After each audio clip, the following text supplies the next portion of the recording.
Здравейте, приятели! Аз съм Георги. Днес ще направим един трик с карти ГЕРБ, който се нарича залог. Ето, разбъркани карти.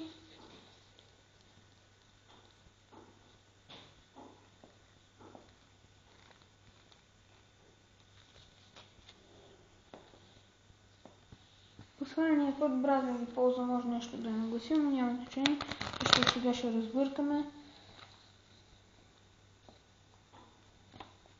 Целият трик е основан на едно басиране, което по-късно ще видите. Той е много добър за когато сте с компания. При мен се получава много добре. Сега ще цепя 3 пъти. Ето, втори път. И накрая трети път. Ще накарам зрителя да цепи.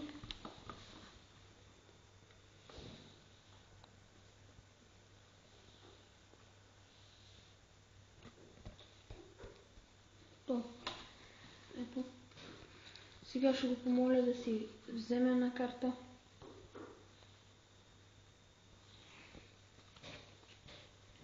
И да я сложи тук. Ти за малко да ми покажеш да я видя. И сега започвам да обръщам карти. Но не стана, нали? Не съм я видял. Започвам да обръщам карти.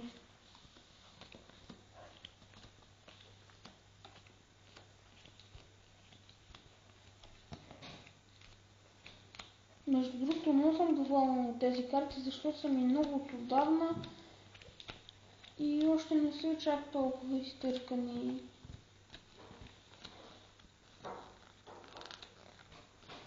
Може цялото да сте. Аз не обичам принципно. Сега, за да ми кажете, защото аз когато го показвам на някой, по принцип го питам в последните 5-6 карти има ли твоя карта и той примерно ми казва да, има. Но сега, понеже ще го правя да го кача в YouTube, цялото тесте. И сега, от тук започва трика.